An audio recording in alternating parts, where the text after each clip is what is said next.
Yang saya hormati Syekh Salahuddin yang dirahmati oleh Allah Subhanahu wa taala. Yang saya hormati Ibu Nina Sintarijana selaku pembina dari Yayasan Kupluk Insan Nusantara Yakin. Yang saya hormati ibu-ibu di RW 4 di Kampung Ciputat dan perwakilan dari beberapa RT. Yang saya hormati teman-teman semuanya dan keluarga besar Yayasan Kupluk Insan Nusantara. Assalamualaikum warahmatullahi wabarakatuh. Alhamdulillahirabbil alamin wassalatu wassalamu ala asrofil anbiya'i wal mursalin sayyidina wa maulana Muhammadin wa ala alihi washabihi ajmain. Ibu bapak yang berbahagia, puji syukur senantiasa kita panjatkan pada Allah Subhanahu wa taala yang mana pada kesempatan siang hari ini telah memberikan keberkahan kesehatan kepada kita semuanya.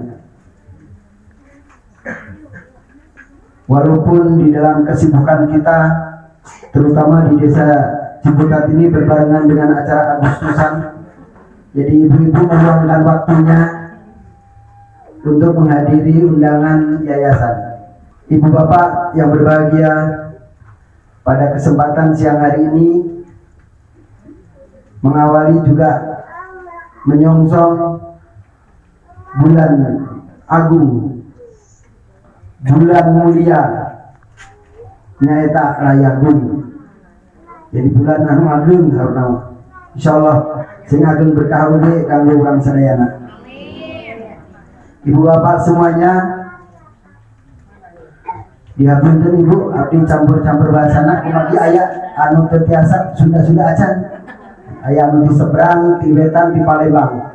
Jadi saya harus pakai campur-campur supaya di kantos ibunya. Kantos. Insyaallah sadayana kuningan. Ibu bapak yang berbahagia, pada siang hari ini saya akan menyampaikan susunan acara pada acara perkenalan atau istilahnya soft launching Yayasan Insan Kupluk Insan Nusantara, yaitu diantaranya satu, nanti insyaallah pembukaan pembacaan Al-Quran, membaca doa pembuka, sambutan dari pendiri yayasan, insyaallah nanti sambutan dari Pak RW, selanjutnya tausiah dan doa penutup. Ibu bapak semuanya, pada kesempatan siang hari ini marilah kita bersama-sama mendengarkan berkah lantunan pembacaan ayat suci Al-Quran yang akan disampaikan oleh Ananda Zen. Pada Ananda Zen kami persilakan. A'udzu billahi minasyaitonir rajim. Bismillahirrahmanirrahim. Alhamdulillahilladzi anzala ala 'abdihil kitab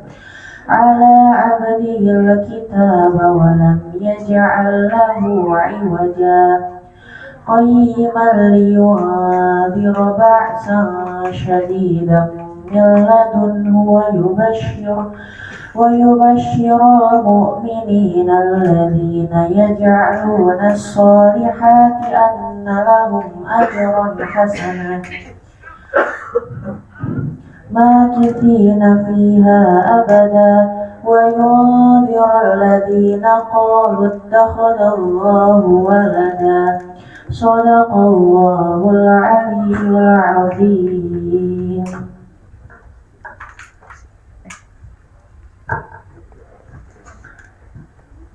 Terima kasih pada Nada Zen yang telah melantunkan ayat suci Al-Quran.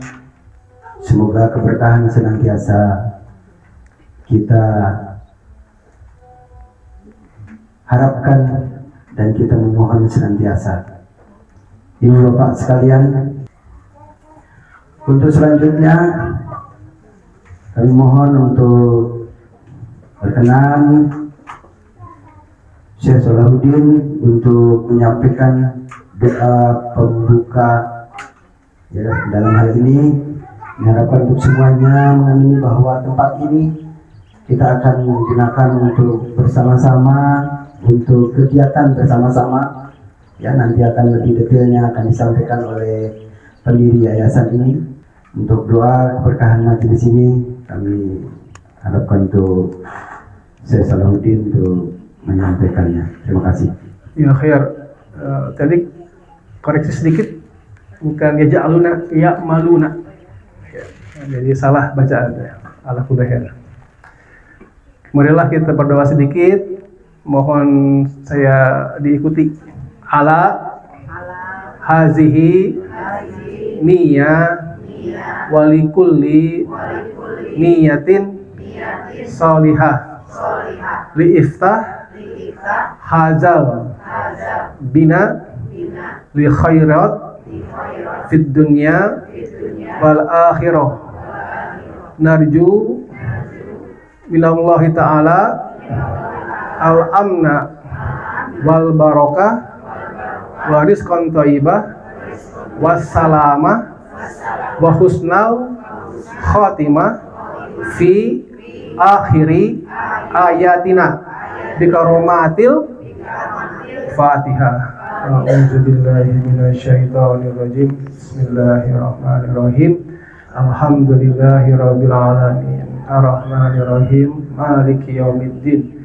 Iyyaka na'budu wa iyyaka nasta'in. Ihdinas siratal mustaqim. Siratal ladzina an'amta 'alaihim ghairil maghdubi 'alaihim waladdallin. Qabalallah. Terima kasih Syekh Salahuddin yang telah mengantarkan doa pembuka. Selanjutnya untuk sambutan dari pendiri Yayasan Kupluk Insan Nusantara yang saya hormati Bu Nina Sindari Jana, kami persilahkan.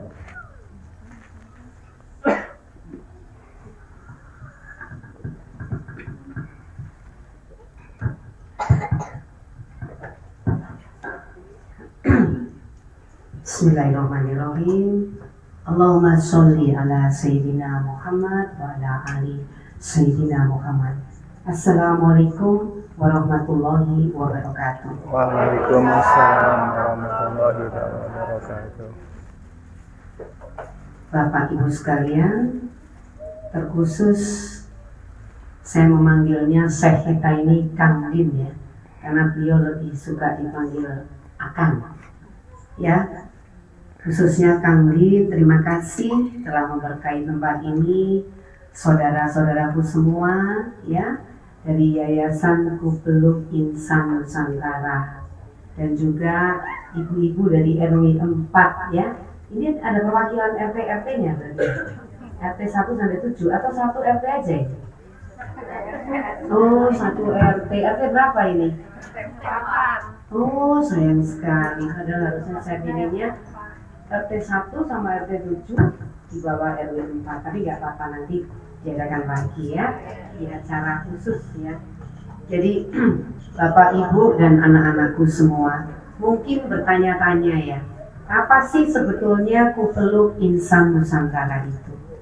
Ada sebuah peristiwa, karena saya ini waktu kecil suka sekali didongengin oleh nenek saya.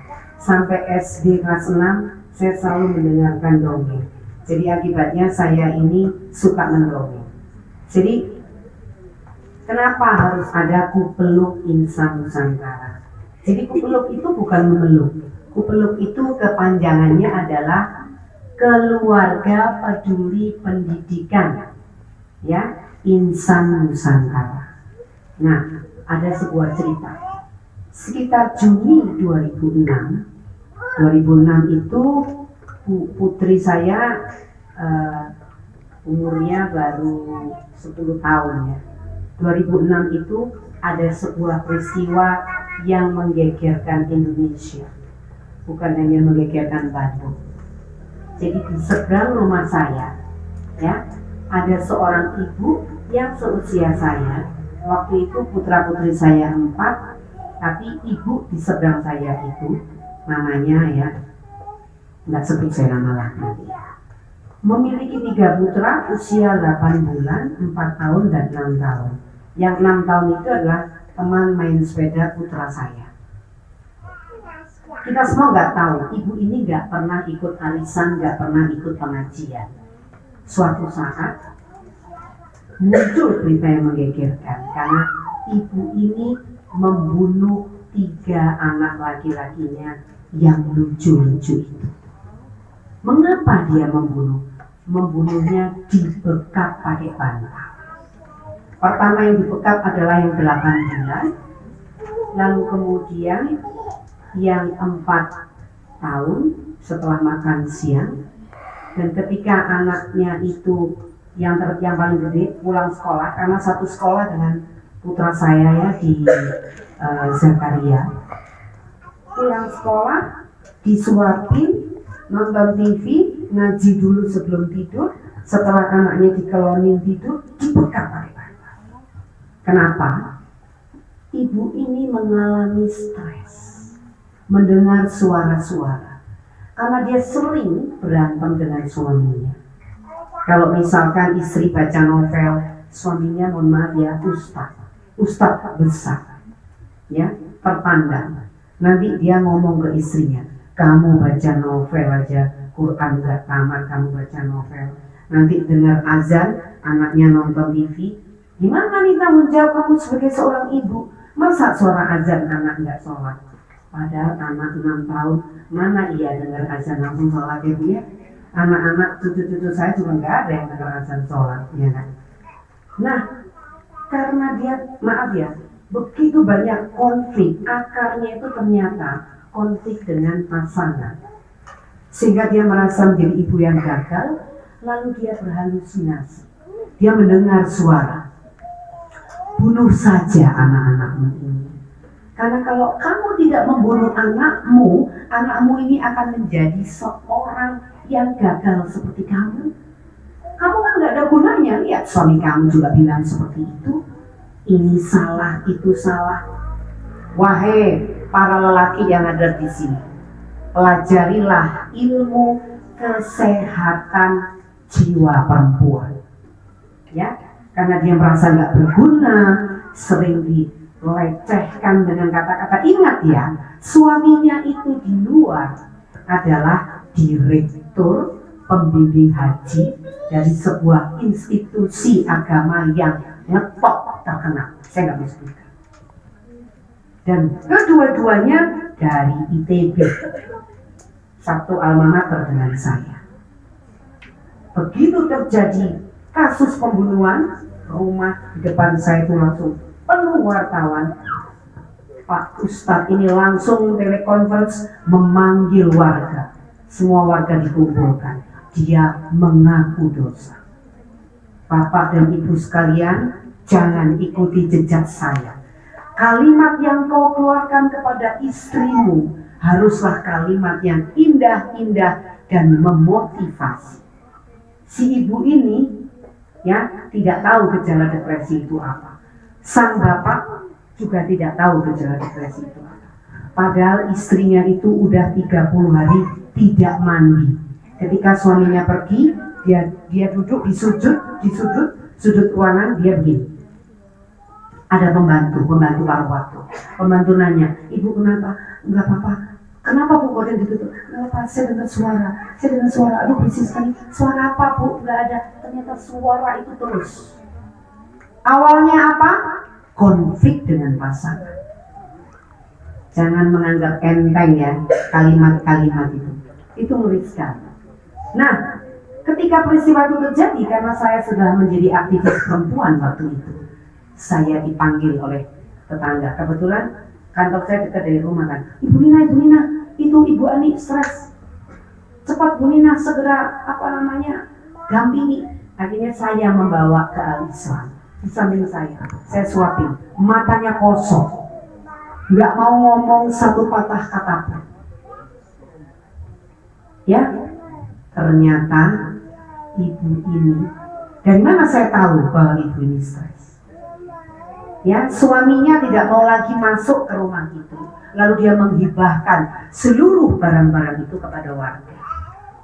Wah, jangan salah, buku-buku yang dibaca oleh istrinya itu adalah cara menjadi istri yang soleh, cara menjadi ibu yang soleh, istri yang ahli surga, segala macam. Nah, lalu di antara buku-buku itu jatuhlah surat itu kemudian diberikan kepada saya, karena di koran muncul berita ibu yang membunuh 3 anaknya terancam hukuman mati karena dia sudah menghabisi nyawa 3 manusia. Nah, ibu-ibu yang memberesin rumahnya itu datang ke saya. Ibu Nina, kita sudah baca betapa stresnya ibu ini. Ternyata biang keroknya adalah suami yang di luar kelihatannya ustadz besar itu. Ternyata dia itu jahat. Dia setiap ngomong kata-katanya itu menampar istrinya. Dia tidak tahu istrinya depresi dan istrinya mendoktrin, kamu jangan pernah ke psikolog. Kalau kamu ke psikolog berarti kamu membuka aib keluarga. Maka dia memendam, dia merasa tidak berguna. Sejak itu saya sebagai tetangga seberang rumah dihinggapi rasa bersalah yang luar biasa. 2006 adalah puncak saya jungkir balik kayak gitu. Saya nggak malu mengakui karena badai kehidupan. Tahun 2000 usia saya itu 32 tahun. Ibu berapa usianya, Bu? Oh, 40 ya. Saya 32 tahun, ini bukan pamer penderitaan ya, tapi saya bercerita fakta. Usia 32 tahun, saya memiliki 4 balita. Dan suami saya menganggap saya bukan istri yang baik. Definisi istri yang baik tidak sama, karena saya nggak kuat, saya bilang oke, kita pisah. Dan saya jungkir balik mencari materi, kasih makan 4 anak. Jadi 2006, saya merasa bersalah karena saya tidak menyisihkan waktu. Saya tidak peduli. Sejak kejadian pembunuhan 3 anak kandung dan dia di depan anak saya bertekad, saya berjanji kepada Tuhan. Tuhan, kalau Engkau berikan aku sehat, kalau Engkau berikan aku umur yang panjang, aku akan sisihkan waktuku untuk sharing dengan banyak perempuan. Bahwa perempuan tidak boleh stres. Betul Ibu? Perempuan itu harus cerdas. Kenapa? Perempuan itu harus menerima berapapun nafkah suami. Betul? Perempuan itu harus menerima bagaimanapun kata-kata dan pemikiran suami. Betul? Karena budaya patriarki masih mendominasi di Indonesia. Perempuan itu takut cerai. Betul? Kalau cerai nanti gimana anakku? Gimana ini itu? Ayah saya ngomong, kamu jangan cerai. Di dalam keluarga saya nggak ada cerai. Kalau saya ngomong gini, saya nggak nyuruh cerai. Tapi saya ngomong ke ayah saya, Bapak, izinkan saya pisah. Kenapa? Karena saya sudah hampir gila stres. Saya mau membesarkan 4 anak saya, Pak. Di dalam sejarah kita nggak ada yang cerai. Saya nggak tahu, dalam perantauan saya nggak punya siapa-siapa. Saya nggak punya komunitas agama. Saya bersyukur ketemu dengan Kang Lim yang mencerahkan banyak hal tentang spiritual. Ya, nah di situ saya memutuskan karena saya udah nggak tahan. Nah, kembali pada case itu, saya kemudian bertekad, ya Allah, kalau Engkau beri aku materi, kalau Engkau beri aku ya kesehatan, maka aku akan sumbangkan sebagian pemikiranku, tenagaku, materiku untuk berbagi, untuk mencerdaskan sesama manusia, khususnya memang ibu-ibu. Ya, sekarang nanya, ini aja dilihat. Ini Pak Kosna undangnya ibu-ibu. Nah, bapak-bapaknya nggak diundang? Oh, harusnya bapak-bapaknya diundang juga ya Bu ya. Kalau ada pengajian yang suka datang bapak-bapak atau ibu-ibu? Ibu-ibu. Kalau ada pendidikan depresi yang suka datang bapak-bapak atau ibu-ibu? Ibu-ibu. Itu pertanda apa? Pertanda bapak-bapaknya itu nggak mau dinasehati. Nggak ada emang bapak-bapak yang mau dinasehati. Ya, ibu harus bisa mengelola uang. Ibu harus mengerti karakter suami. Ibu harus bisa mendidik anak, betul ya. Ibu masih harus sisihkan waktu untuk pengajian apa segala macam, biar nggak dibilang sombong. Kalau ibu-ibu tidak kuat, ya spiritualnya, lalu wawasannya juga tidak bertambah dari waktu ke waktu, saya jamin ibu-ibu pasti akan stres. Ya, saya mau nanya dijawab dengan cepat untuk seluruh ibu-ibu yang ada di sini. Siapa ibu-ibu sekarang yang sudah merasa terbebas dari masalah dan sudah bahagia? Angkat tangan. Pada angkat tangan. Cuman yang nenek-nenek yang angkat tangan kan, Din? Saya angkat tangan cuma 2 di sini, sama 1 di sana yang udah bosan menderita, ya kan? Aku udah tahu yang di sana itu angkat tangan karena dia udah bosan menderita. Sama dengan saya. Saya sudah selamat tinggal penderitaan, ya kan? Saya sudah pernah divonis prakanker, ibu-ibu. Sudah divonis prakanker, karena apa? Saya berpikir, kenapa suami nggak begini, salah begini, kenapa saya begini, kenapa itu begini kan, kenapa anak saya begini, terus ini, kenapa ini? Lama-lama dokter bilang, ibu ini sebentar lagi kanker serviks. Ibu ngapain aja selama ini? Ibu olahraga? Enggak. Kenapa? Nggak sempet. Cari teman-teman yang suka olahraga yang ngajak-ngajak ibu. Ibu bahagia? Enggak. Perempuan harus bahagia. Untuk bahagia itu butuh apa, Ibu? Butuh duit. Butuh duit. Tapi begini ya, saya mau cerita lucu ini. Sejak ada kejadian pembunuhan itu, 2 minggu sekali saya belusukan ibu. Ya, saya belusukan bersama teman-teman, termasuk itu ada Bu Uli. Saya belusukan. Lalu saya tanya, ibu-ibu, apa yang bikin pusing perempuan? 1, ekonomi. Kedua apa? Suami. Kan suami itu bikin puyeng. Terus yang ketiga, anak. Yang keempat, kalau dia bekerja biasanya dia nyebut karir. Kelima, mertua. Betul gak? Lidah mertua, ya kan? Terus yang keenam, tetangga. Ketujuh, kesehatan. Nggak ada yang ngomong, yang punya masalah nggak? Hubungan dengan Allah SWT itu nggak dianggap masalah. Padahal itu kunci. Ya, nanti ya Kang Bin akan cerita apa sih sebetulnya esensi hidup.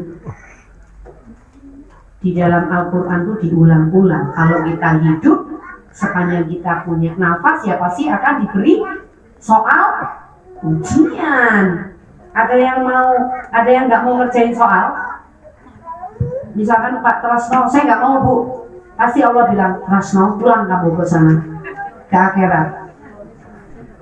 Semua orang pasti diberi persoalan, ya. Nah, soal-soal. Jadi tadi bukan bilang.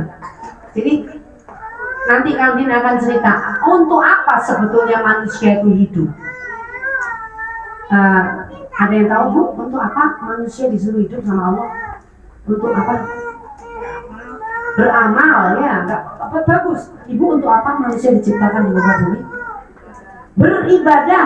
Ada nggak isi Al-Quran? Manusia dan aku ciptakan manusia di muka bumi ini untuk cari uang. Ada nggak? Kalau ada saya kasih 1 miliar. Nah. Ada nggak? Hadis ada nggak hadis? Ada nggak kan hadis ini? Nggak ada kan ya? Quran ada nggak kan? Sedikit aja kan? Kamu harus kerja cari uang. Nggak ada. Bu, ya saya kasih tahu. Namanya fitnah yang disukai manusia itu apa? Fitnah yang dicintai manusia. Ujian fitnah itu apa? Anak. Ya kan? Jadi kalau orang tujuan hidupnya cari uang, itu salah, bukan tujuan Bu. Itu ibu cari ujian namanya. Ya, Uang sedikit, uang banyak, itu cuma ujian. Suami ganteng, suami jelek, itu juga ujian. Suami soleh, suami nggak soleh, itu juga ujian. Dikira bukan ujian apa punya suami soleh? Coba, di sini ada yang punya suami soleh yang kanan? Nggak ada ternyata, nggak ada yang ngaku kan? Ditanya nggak ada yang ngaku. Hah? Solehudin, namanya Solehudin. Ya, suamimu soleh ya? Oh Solihin namanya.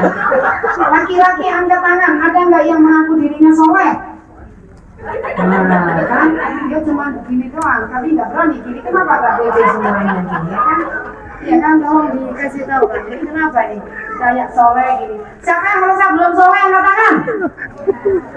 Ini yang ini berarti soleh. Ditanya siapa yang soleh nggak mau angkat tangan, kamu soleh nggak juga nggak mau angkat tangan, ya kan? Berarti setengah-setengah, ya kan? Nggak apa-apa. Bapak dan Ibu ya, saya di sini, saya perkenalkan ya di sini. Kang Din ini adalah guru saya yang menguatkan bahwa persoalan utama manusia itu cuma satu, pasti dia nggak dekat sama Tuhannya.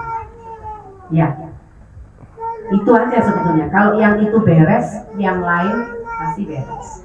Saya pernah nanya, Kang, saya mau curhat. Kenapa? Kenapa saya dengan adik saya 3 kali usaha atau enggak jadi itu, apa wiridnya, apa zikirnya? Lalu beliau mengerti gini, emang stres ya kalau usaha enggak untung itu ya? Stres dong, modalnya hilang gimana ini?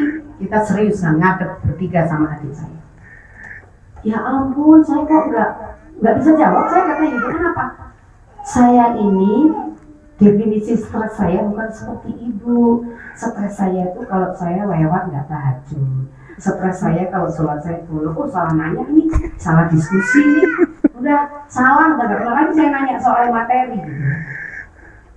Tapi beliau bisa bikin pesantren lebih gede, 4 kali lipat dari tempat ini. Berapa kan lahannya di sana? Gimana? Yang di Pacet? Ada 2 kan? Ada 2 yang di Panongan ya? Iya, udah punya 2 pesantren. Ya, mungkin itu aja pembukaannya. Saya mengenalkan, nanti bersama saya ada Ibu Herlis, angkat tangan Bu Herlis. Beliau adalah koki ternama, chef ternama dari Jawa Barat. Tepuk tangan. Di sampingnya ada yang nama, nanti beliau akan ngajar masak. Siapa ibu-ibu sini yang suka dagang? Angkat tangan. Oh, ini berarti suaminya udah punya uang banyak semua ya? Nggak suka dagang, nggak apa-apa. Nanti belajar sama Bu Herlis ya, bikin apa aja, bikin frozen ya. Kalau rasanya sama enak, nanti kami bisa tampung, kami yang bantu jualkan. Bikin makanan sehat, ya Bu ya. Bikin di rumah masing-masing, disetor di sini nanti. Kami yang bantu jualkan. Biar jangan ngomelin suami terus, ya. Lalu di sampingnya ada Bu Erli. Mana Bu, angkat tangannya Bu? Bu Erli ini saya kenalin ya. Bu tangan dulu. Bu Erli ini dulu adalah direktur dari rumah sakit jiwa. Jadi siapa yang jiwanya mulai sedih terus, nangis-nangis, milo-milo, udah ada ahlinya di sini. Ya. Kalau yang di samping saya ini, Kang Din, dia adalah ahli spiritual dan juga ahli dunia maya, bukan internet. Ya. Maya Estianti. Jadi kalau ada titik-titik, kok rumah saya ada yang nangis-nangis nggak ada suaranya, nah ini beliau ini dianugerahi namanya apa ya, indera keenam untuk bisa ngobrol ya dengan dunia lain. Ya, kalau ada yang penasaran ingin dengerin boleh ngundang beliau. Ya. Itu mungkin pembukaan dari saya. Ya, jadi yang hadir di sini adalah keluarga saya. Jadi tempat ini nanti akan ramai orang, tolong dibantu disampaikan ke bapak-bapaknya. Di sini memang ada kegiatan. Yang tinggal di sini, kalau pagi ibu-ibu akan belajar membuat makanan-makanan beku untuk dijual. Ya, boleh belajar nanti di sini. Gratis. Gratis. Kalau belajar gratis, tidak bayar. Ya, gratis. Belajar gratis. Kalau beli bahan harus beli, karena nanti kan dijual, ya kan? Nanti diajarin mengelola keuangan rumah tangga. bagaimana gaji suami 1 juta bisa cukup 1 bulan. Saya ada triknya itu, harus diputar, bukan dibelikan kalender supaya awet, kan? Nah gitu ya, kira-kira ya ibu-ibu ya. Kalau malam, nanti kalau ada laki-laki di sini, mereka adalah orang-orang yang belajar ngaji di sini. Ya, jadi tolong dibantu disampaikan ke bapak-bapak, karena kemarin belum dikenalkan, belum diapa-apain, belum diisi, jendelanya udah ada yang nyongkel. Saya jadi takut. Ya, sampaikan tempat ini adalah milik bersama, tempat belajar, rumah ibadah, rumah bahagia, rumah cinta. Ya, jadi kalau ibu-ibu stres nggak bahagia, ajak semuanya datang ke sini. Insya Allah bersama kami akan mengurai seluruh persoalan kehidupan. Mungkin itu saja perkenalan dari saya, panjang lebar. Oh ya, satu lagi di sini juga ada putra saya, ketua yayasan, Mas Muhammad Fatayla Santosa, angkat tangannya. Ya. Ini penerus saya, Panglima saya, paling langsing badannya. Ya. Terus putri saya yang kedua, Mbak Zahra Fadila Santosa. Ya. Jadi saya banyak ngomong ya, dia lebih banyak lagi dari saya. Iya kan? Terus menantu saya yang ikut cuma 1, Mbak Dwi. Nah itu. Jadi karena kami ini mencintai pendidikan, Mbak Dwi ini memiliki daycare namanya Nebula Ceria. Nanti bikin cabang di sini ya Mbak Dwi, Nebula Ceria, gratis ya, bukan gratis ya, jangan suka gratis, kalau gratis itu nggak serius, bayar seikhlasnya. Nanti ini belum jadi ya, saya sengaja mengundang supaya tahu, dan tolong disampaikan ke warga RT 1-7 di RW 4 bahwa tempat ini adalah tempat bersama, tempat belajar untuk bersama-sama menjadi bahagia. Mungkin itu saya tidak berpanjang lebar. Setelah ini akan diisi dan dilanjutkan oleh guru saya, yaitu Ustadz Solehi. Demikian pembukaan dari saya. Wassalamualaikum warahmatullahi wabarakatuh.